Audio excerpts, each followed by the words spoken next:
consciousness experience in general. I was having a discussion with my mom this morning, actually, about just perception and just how easy it is to judge others and to layer expectations based on our own human experience onto other individuals. And it's funny how we can have compassion for certain individuals in our lives and have the absolute opposite levels of compassion for people in very unique ways. And I'm always very curious about how this spectrum works, the spectrum of judgment. And I always try to perceive any individual with absolute understanding, love, and compassion where they're at, because again, it's a spectrum. I have a family member that suffers from extreme mental illness, and actually a few of them, and watching their experience with this brokenness, and I don't want to say that it's completely brokenness, but it's not the same standard of living that most individuals get to experience. And we have this compassion for those who are definitely in a state of incapability of handling their own stuff or the pressures of life. But what I specifically want to talk about isn't the individuals, or what I want to talk about are not the individuals that are hospitalized or really at a state where they can't cope with life.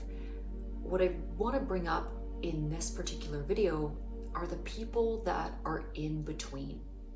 So they aren't quite on a spectrum where they are non-functioning, where it's overly evident that they need this compassion and this care. Obviously when you're at that state, it's pretty far gone. But when you are high functioning, when you are super high functioning and you can just handle a lot of what life throws at you, it's often easy to forget and to judge that there are people that cannot deal with the complexities of modern life, and that doesn't make them unworthy or lacking. It's just that the way that we have set up our culture and our world, it's very fast-paced.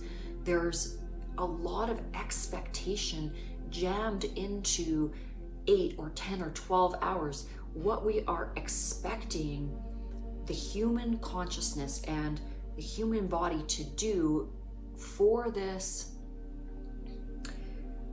ideal of gathering stuff. We want to have the appearance of wealth and luxury, and that we've hit these certain pinnacles of success. But there is, within the spectrum of this, very little time for relaxation, joy, fun, authentic interaction, and that is hard on a lot of people, and it leads to a lot of dissatisfaction, a lot of depression, a lot of people coping in really negative ways, and anxiety and mental illness. There is a reason why there is such a need for prescription medicine and for people that are just having so much struggle with modern civilized life.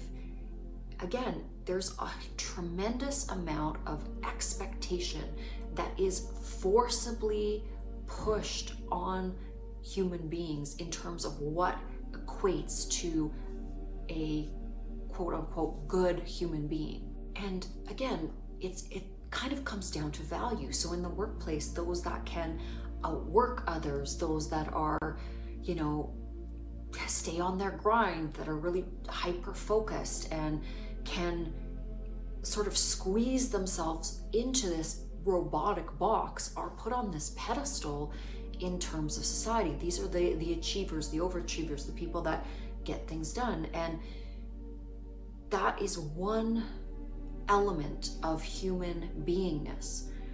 But it doesn't necessarily lead to the optimization of joy and experiential living. And so back to my original point about mental health and wellness. It is so incredibly crucial that we pay attention to the signs and signals of others. That if somebody around us is not feeling integrated, if you can sense a low vibration or a sadness in another individual, or there are people within your company, within your social circle, whatever it is, that you can tell there's a loneliness to them, it's so important to integrate those individuals, no matter what their age, no matter their stage of the game, you know, no matter if you think that they fit your dynamic. All pieces of our human family are valuable, and when we welcome them with open arms and truly hold space for them, no matter where they are in terms of their spectrum of functionality, that is the gift and spirit of lifting other people up. And that's essentially how we create a better world.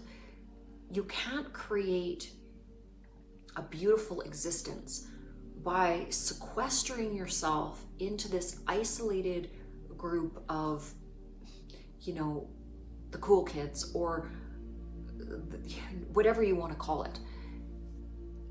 You create a better world by lifting each and every person up one step at a time, and by seeing their beauty, because the more that you can see the beauty in others, and the more that you can help to kind of slowly and surely tease out the beautiful emanation of each and every individual, you increase your own light through these acts, this is the very foundation of what an act of grace is. It means quite literally to utilize your life force to,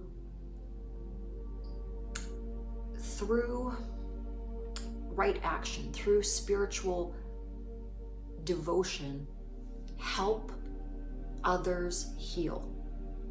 Not at the expense of yourself. So I'm not saying that you run yourself ragged trying to, you know, be a martyr for other people. That's not what I'm suggesting. I'm suggesting that when you have the capacity and you have this stable structure within yourself, take the time out of your day to lift others up. How do you do that? You take 5 minutes to listen to them. You welcome them into your world. If you see somebody that's eating lunch alone, or, you know, has a posture where they look sad, you go talk to them. You compliment them. You say something nice about them. You smile at them. Even a simple smile.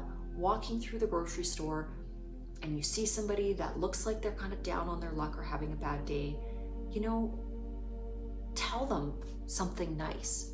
It is the small things that make a huge impact. It's not about, you know, giving somebody the keys to a brand new car, or, you know, a $1 million check, or winning the lottery. Those things, great. They happen for some people, but fundamentally, it is that taking the time in each and every moment to be the best through this type of kindness, this directed act or acts of the spirit of coming from that heart-centered place, we heal the collective mind in this way.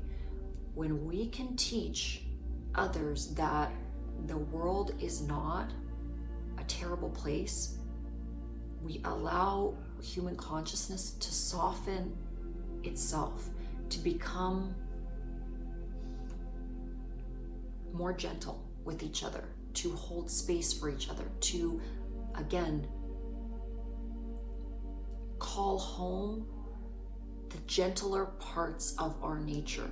And I'm not saying this to be negative to the masculine polarity, but because the world has been so dominated by the leadership of purely masculine energy for so long, I feel that what it has lost is this existential nurturing energy that the feminine spirit provides. And that is this inclusiveness, this nurturing, beautiful energy that has a lot of healing within it. And so, again, if we're thinking about those individuals that are kind of in the middle, okay, they're not super high functioning in terms that they can just handle things on their own, but they're not super low functioning in terms of, you know, maybe they've been hospitalized or they just literally cannot handle themselves in terms of their mental health. Those that are in the middle, that teeter on the unkindness and the kind of unwelcoming energy that Earth sometimes projects to us. Those that have to, you know, have a couple drinks to get through their day. Those that, you know, don't feel like coming out of their shell because they don't feel welcomed by the world, or, you know, they are kind of on the outskirts of social society. Those are absolutely the people that you can't just dismiss them. They're quirky, they're different, they're, you know, they have so much to give. If people would just take the time to integrate all others and to not form these groups that, again, are based on judgment and based on separation, and that there's this hierarchy of who is welcome in the inner circle. I've never liked that, even throughout all of my school years, and I never understood that aspect of human consciousness that wants to hurt others, put others down, you know, push people away so that they feel unworthy. And I really truly believe that that is one of the biggest things that you can do with your life, is to create an energy where it doesn't matter who is in front of you, they feel an energy of love. They start to see their own beauty. If you can make another human being feel beautiful, and I don't mean externally, I just mean their energy, to feel their own energy and to see their own light and their own beauty, that absolutely is healing to others. And that is the most beautiful gift you can give anyone. So just remember that when you go through your day. You never know what another individual is carrying. You never know what beauty is inside of them, and you don't know what struggle has come before them. So just, you know, remember to be a little bit kinder. Flash that smile, you know, give somebody a compliment. It actually changes the energy here on Earth.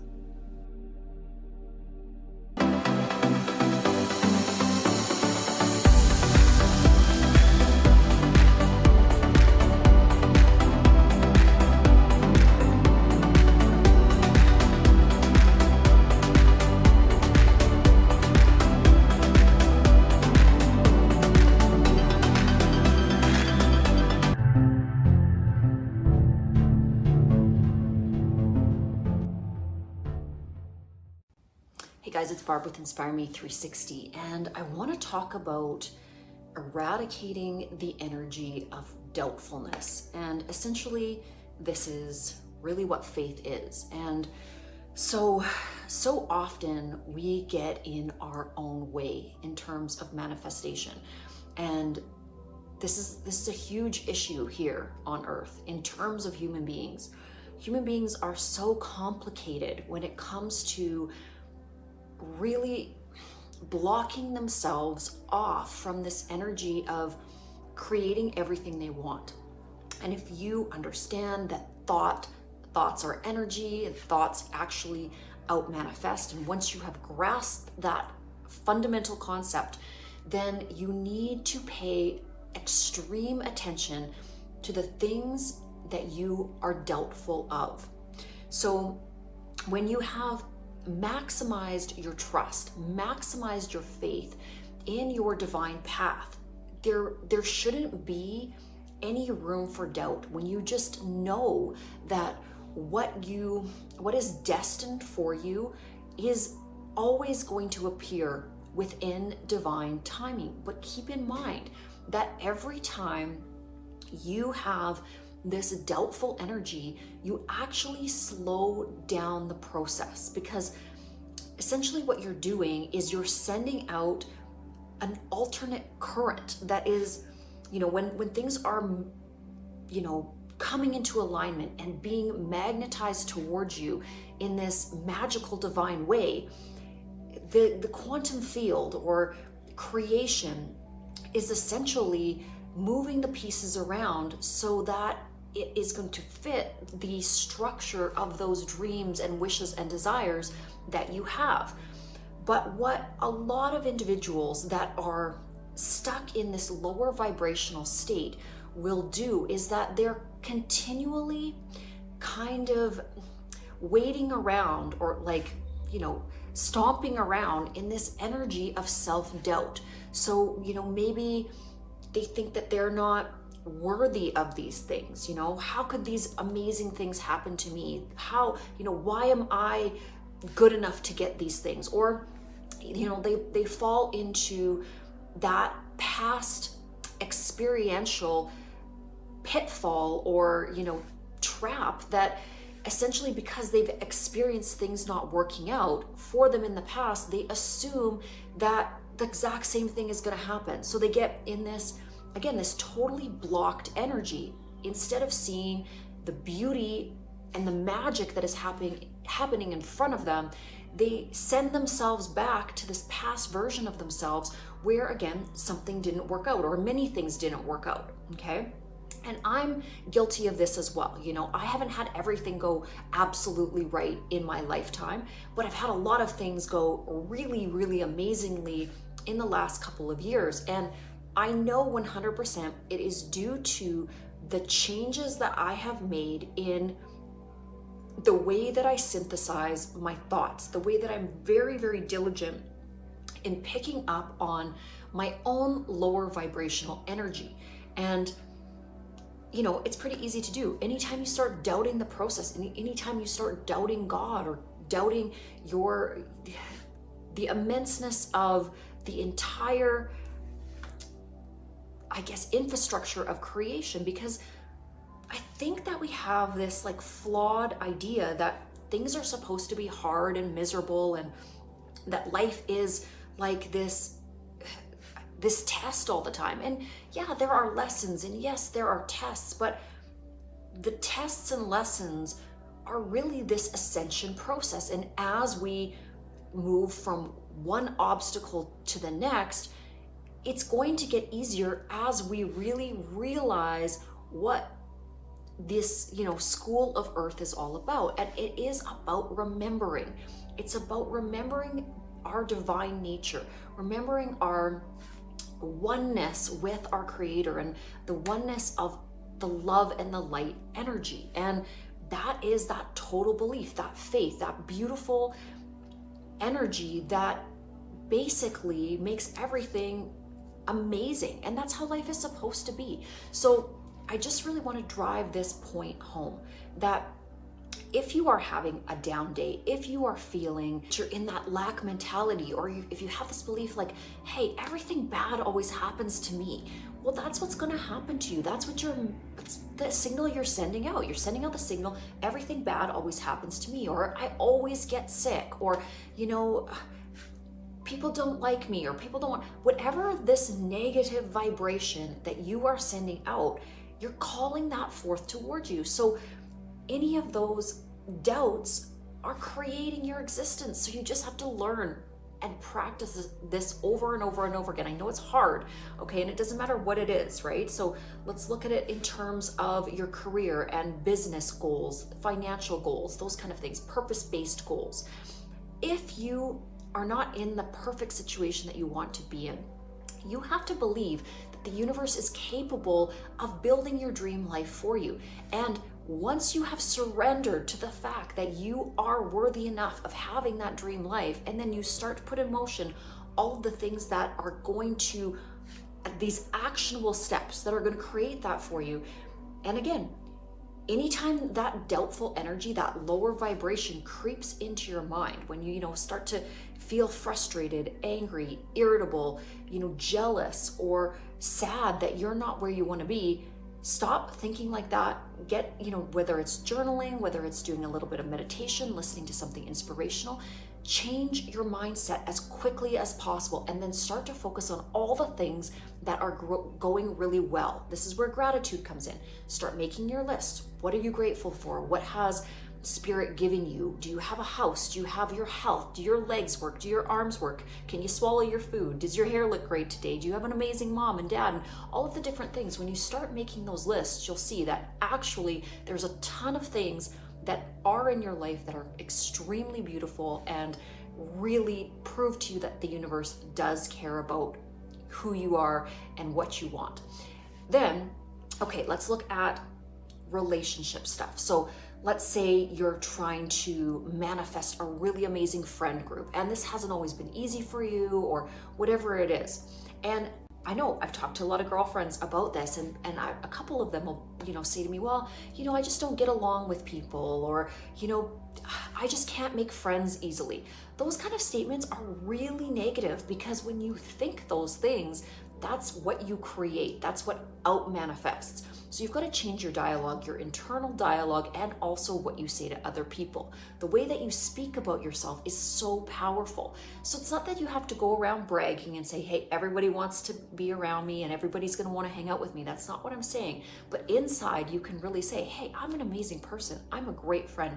Anybody would be super lucky to have my energy in their world. So, hey, I know that I'm going to attract the people that are the same vibration as me. And that's what's going to happen, in divine timing. And then you also have to put a little effort into it. So you have to go and do the things where you're going to meet people that are like-minded. So whether that is going to church, going to an art group, going to dance classes, there's so many different things that you can do. And then also remember that in terms of whether it be relationship goals, friendship goals, lifestyle goals, anything, go where the good people are.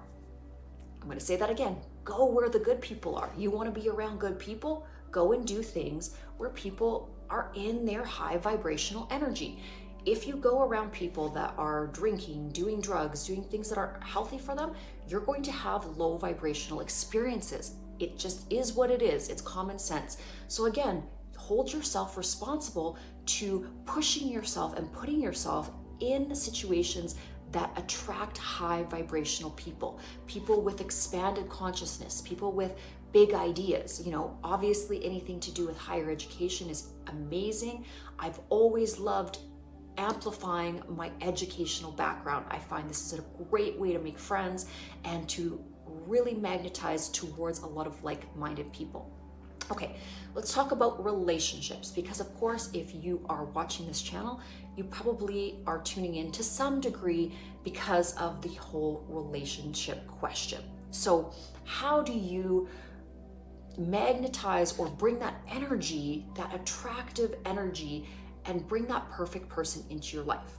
Well, first of all, you have to get rid of doubt, because if you have a doubt within you that could even exist for you, then it's not going to happen. I'm going to tell you this 100 times over, doubt is such a blockage to creating the successful, amazing experiences that you want to create in your life. And so, first of all, you have to believe that it's possible. You have to believe in the perfect divine relationship. You have to believe that it's possible for the world to create it for you.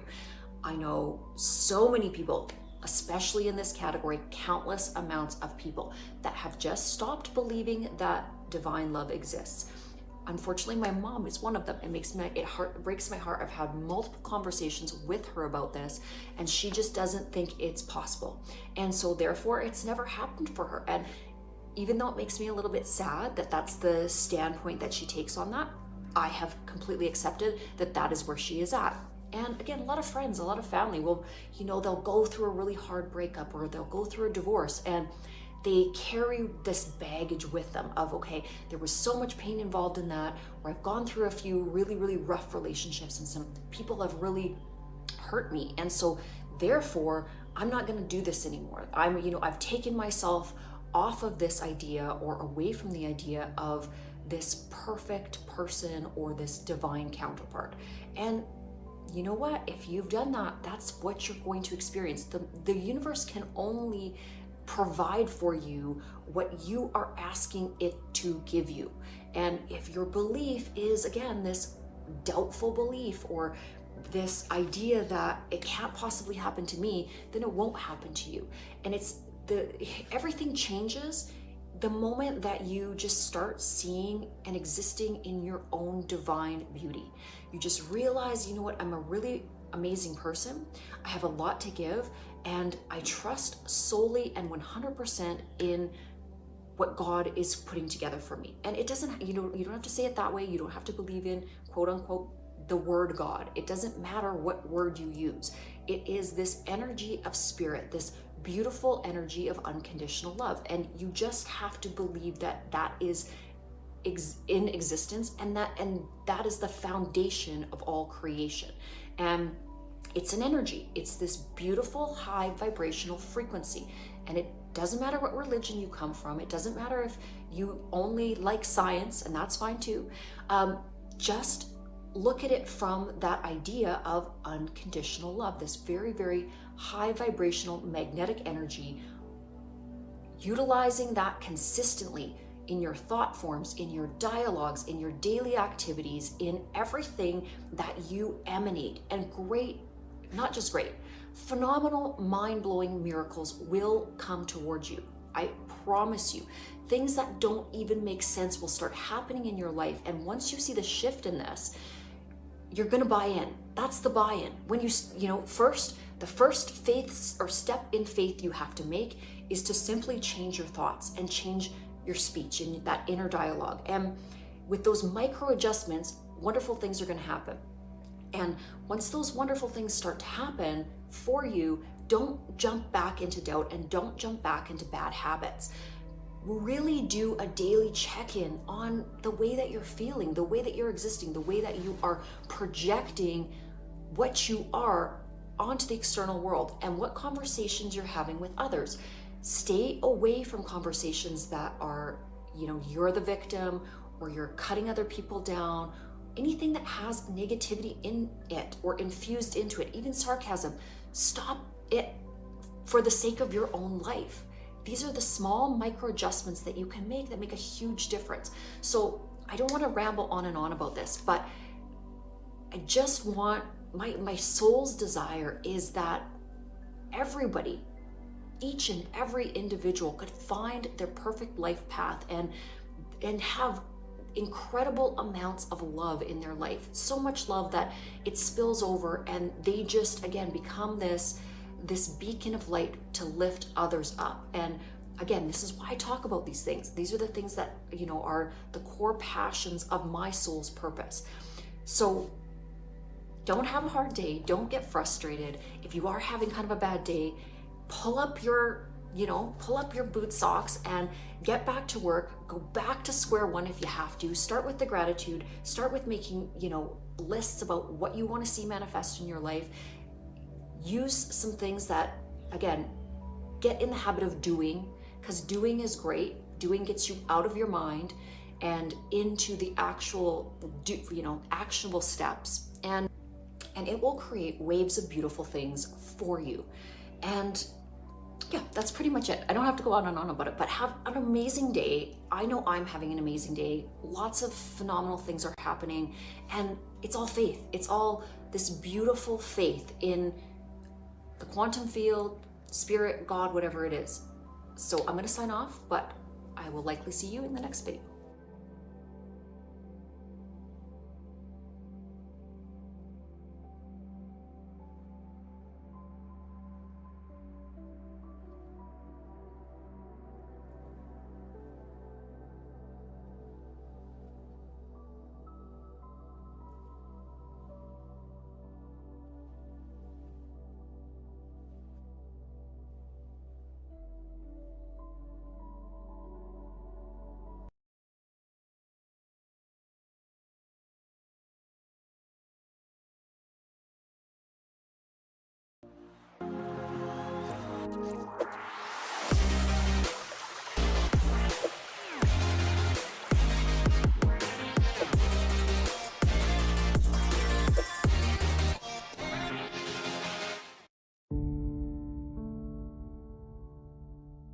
Sometimes success is merely hanging on when others would let go.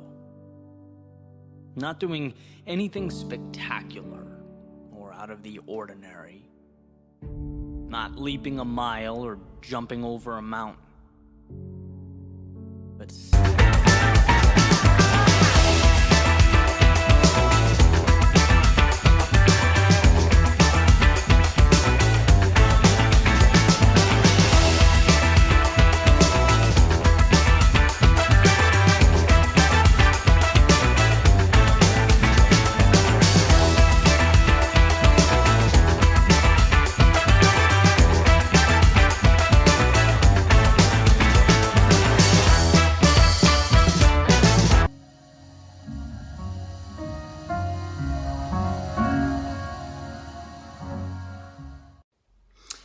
I was on the treadmill and this little bit of wisdom came to me, and I just had to quickly record a video because sometimes when I get these bouts of inspiration, I can forget about them. So here's the whole, I guess, synopsis of it.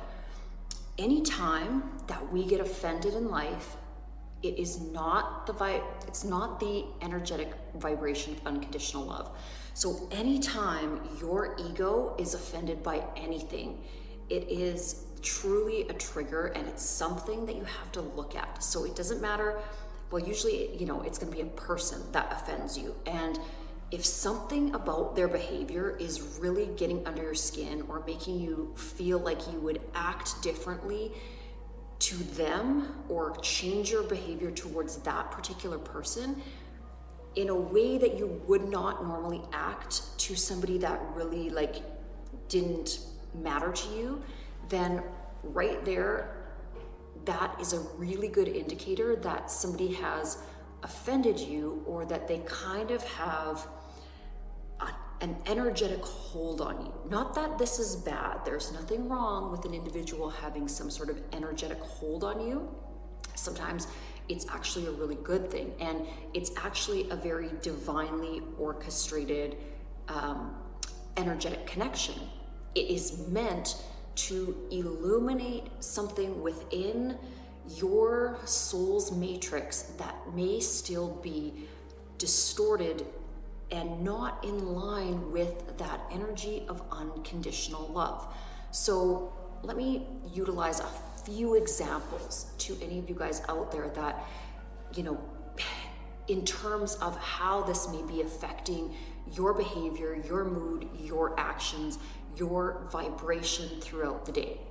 Okay, so let's say, for example, that a family member is really getting under your skin and triggering you. Maybe they are, that person that is, kind of sadistically funny. They're throwing out those low blows, whatever it may be.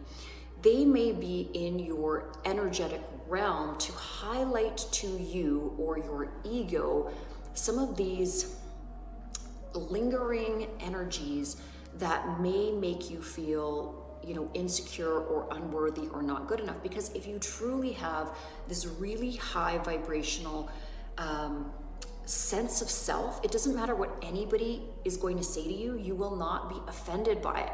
You might kind of look at them and be like, whoa, that person's really out of line and I can't believe they said that, but you actually won't trigger this offended, lower vibrational energy. And I call these things these lower vibrational vortices. So people have that ability to kind of poke at you, especially if they are residing in kind of a miserable energy or they're not really in that energy of self-love.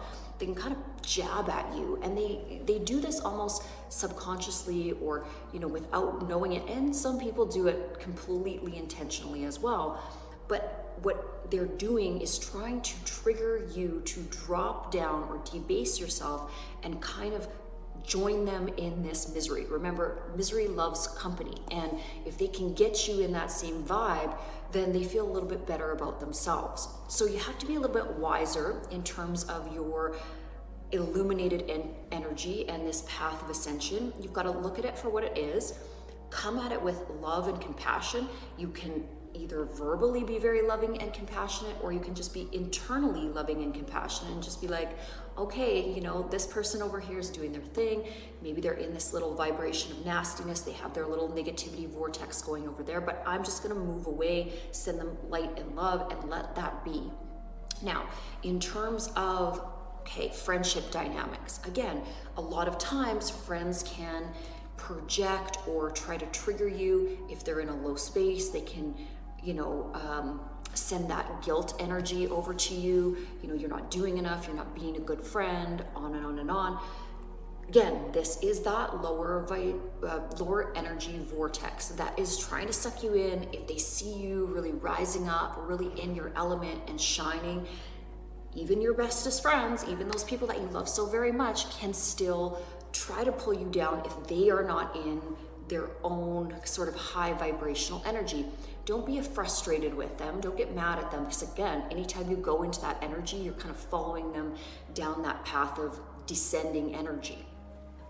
And what I love doing is just saying like a really deep prayer for them, putting them in your prayer energy, sending them amazing hope for them to feel a little bit better, whether it's friends or family or whoever it is, just really giving them that illuminated energy, okay? And honestly, as well, in those prayers, asking the divine to really bless them and send that positive, loving energy to their hearts.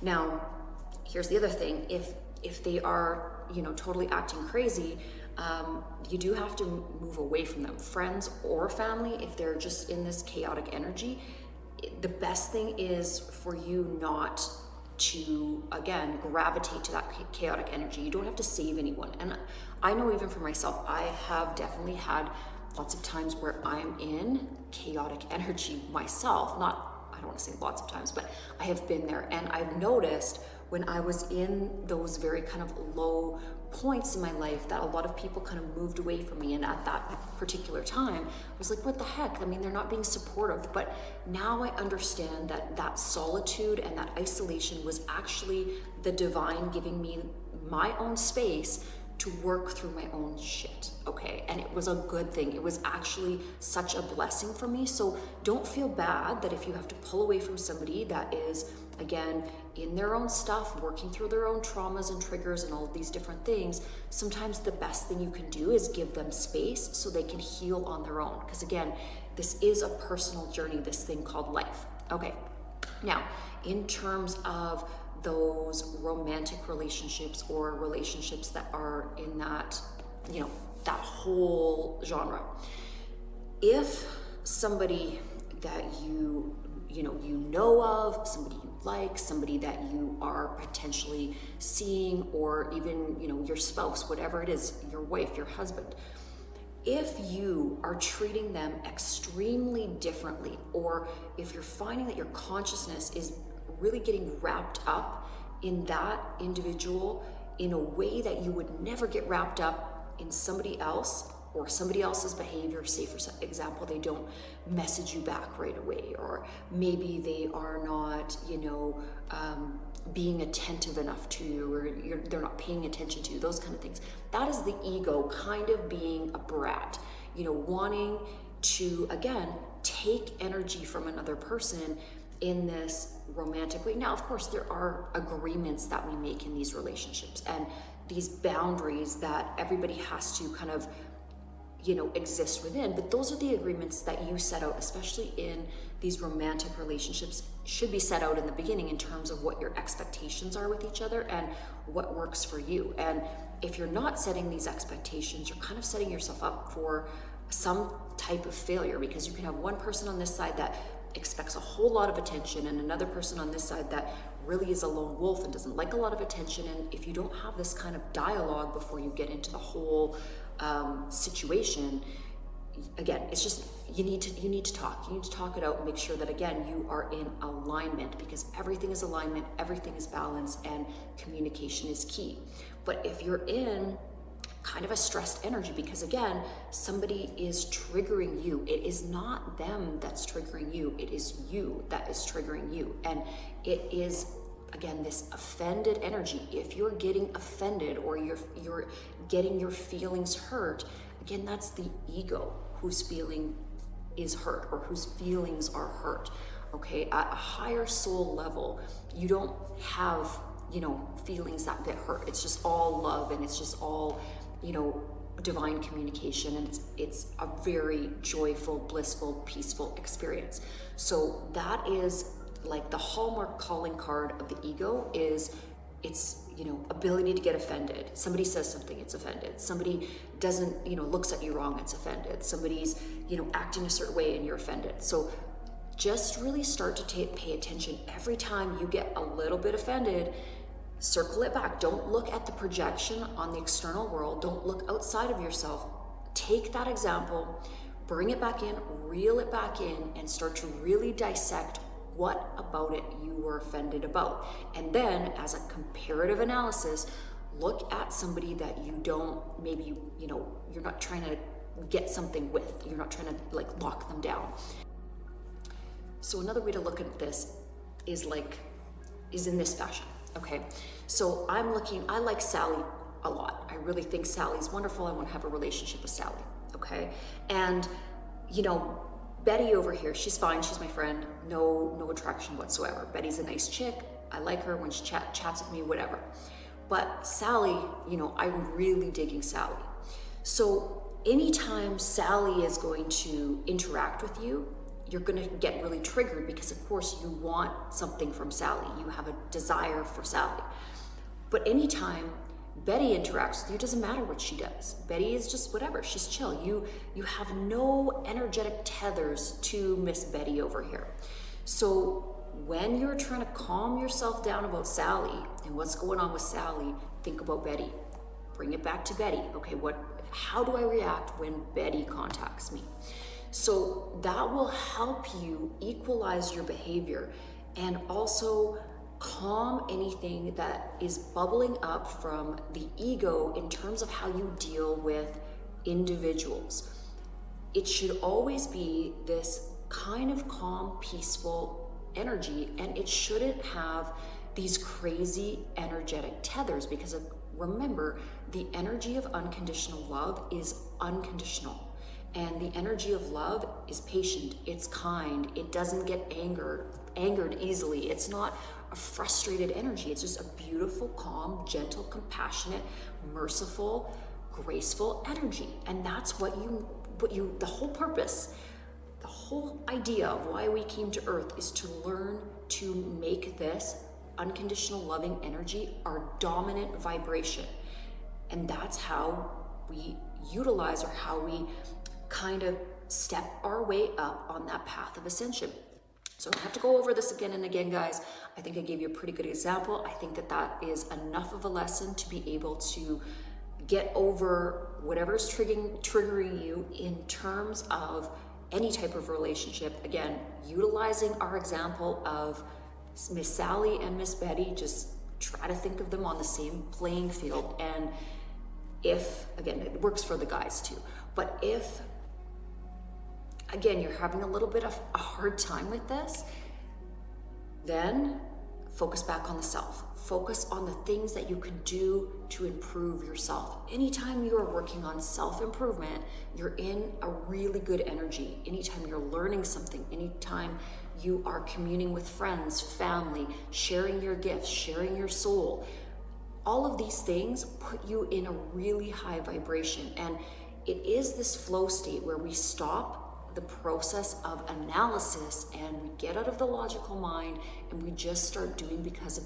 the joy of doing and the joy of living, that we hit that sweet spot. So practice makes perfect. I'm sure you guys are practicing all these things. And again, the whole purpose is that you acclimate yourself to the highest level of joy in this lifetime. All right, I am gonna go hit the shower, but again,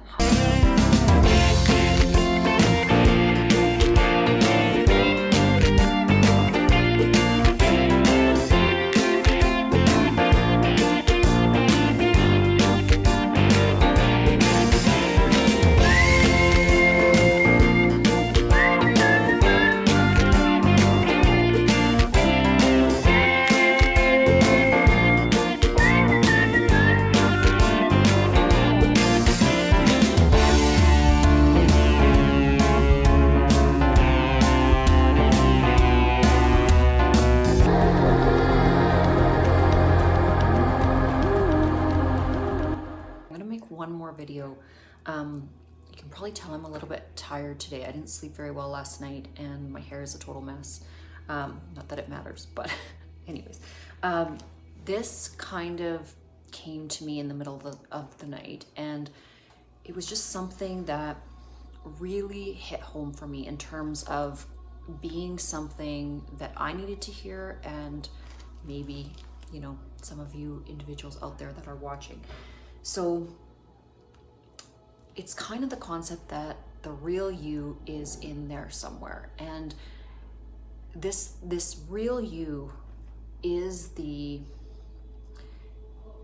childlike essence that is, you know, what you were before the world kind of got a hold of you, is the best way I can kind of put it.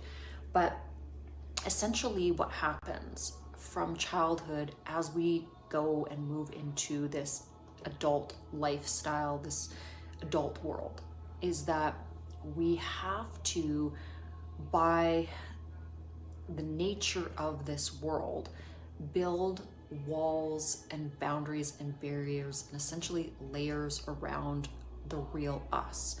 And we do this every time somebody hurts us, rejects us, has abused us, didn't pick us, you know, didn't choose us, judged us, cut us down. So if you can think of that joyous, beautiful, vibrant child that didn't fear anything that at some point you were.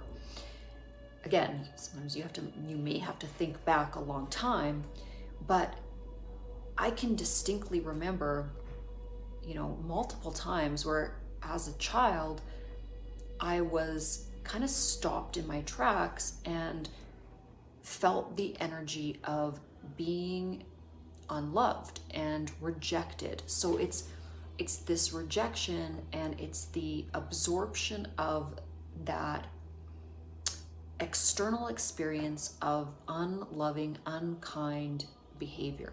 And it hurts. And so as we go through life and as we grow up, we learn as a protective mechanism to shut off pieces and parts of ourselves that others in our past have rejected, okay, in the external world. And so essentially you're fragmenting your soul. So you're pushing away that authenticity and that true nature of self and building a different version that is false. It's a fake version, it's a protective version of self, and it's a mask that you wear so that you feel safe in the world, whatever that mask is, you know. And again, it can be layers deep or layers thick, and generally the more hurt and pain a human being has experienced, the more complex the boundaries and barriers and walls. And that's why a lot of times you will find that individuals, you know, push people away when somebody gets too close to the core of, you know, opening up some of those doorways or breaking down some of those, you know, walls that have gone up. It's a very scary thing, because again, it cycles back to previous pain, previous rejection, previous hurt that has happened within our lifetime, which, you know, we wouldn't have put up these boundaries and these walls if the pain hadn't been so acute and so hard to deal with. So again, there's something, however, though, that happens from putting up this false self and from really barricading the true essence of who you are behind these layers. Essentially, over time, what happens is that you stifle your soul. You start to suffocate what you are, and the light that you hold, the light that you incarnated here with, which is that authentic, whatever it is, silly, goofy, beautiful, childlike innocence, that a little bit of the addiction thing comes in. So when we have these layers and these walls that we've built, a lot of times what happens is when you're not being your true self, you don't really know who to be. So this can have issues in terms of social interaction, because what you are naturally is easy to be. But if people don't like what you are naturally, then you kind of have to come up with some sort of a constructed version of yourself, which is kind of faking it. It's kind of hard. So then people end up a lot of times turning to substances. So drinking, drugs, a combination of both, to interact with others, because again, it kind of loosens them up, or it gives them some sort of, I don't know, it kind of uncages whatever they've, you know, the cage that they've created for themselves. There's other distractions. Obviously, I'm not going to get into the laundry list of, you know, addictions and distractions that you can create. But again, this is the self does this to distract from the whole issue of authenticity and the fear of, again, having to show up in the world. And so again, it's tough, because it's sort of a cycle. You know, we want to feel connected. We want to experience relationship with others, and that's a beautiful thing. But if we're not being real with others, and we're not really allowing them to see who and what we are, then it's a really superficial relationship anyways. And so the needs will never get met that way. You're never gonna really feel the value of an authentic, deep relationship if you're never really putting the real version of yourself out there. And so then the distractions or the coping mechanisms have to be utilized. And those are, again, things like addictions, drinking, you know, things that people will do to, I think, give themselves a bit of, you know, this false confidence stemming from not really knowing who they are and not really knowing how to show up. It's easier to just get drunk and do some drugs and let, you know, your body and your brain go on autopilot and kind of pick up the pieces in the morning, I guess. I don't know. It's never been something that I've understood really well, but I'm not judging it either, because I've had enough of my friends and family and spouses that have gone through it. So it's not, I do my best to understand it, but I do really believe that in almost every case, it stems from an extreme amount of pain and not being able to be authentically you, and not being able to exist in the world the way that you were created and to feel love from the external world when you're just being authentically you. So yeah, I mean, how do we then move to, okay, it's great to say we have these walls, we have these barriers to connection, to authentic living. So then how do we break them down? So I'm gonna try and make another video about that very topic. I actually didn't write too much about it, but I'll just see what I can channel that comes through. So hopefully I will make another video about it. Comes again like a prison, because you're not living from this authentic place. You're living essentially a lie. You're not being who you're meant to be.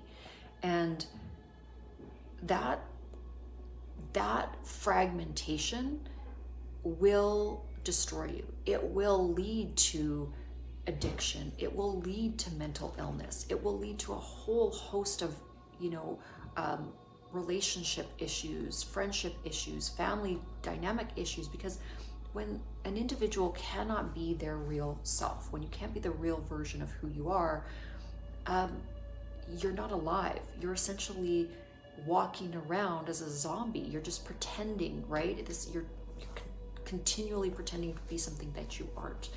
And the hard thing about that is when you're just being who you are, not everybody's gonna like it. It might not vibe with everybody's expression of who they are, or it may trigger others, because once you start to authentically live, and express 100% of who you are,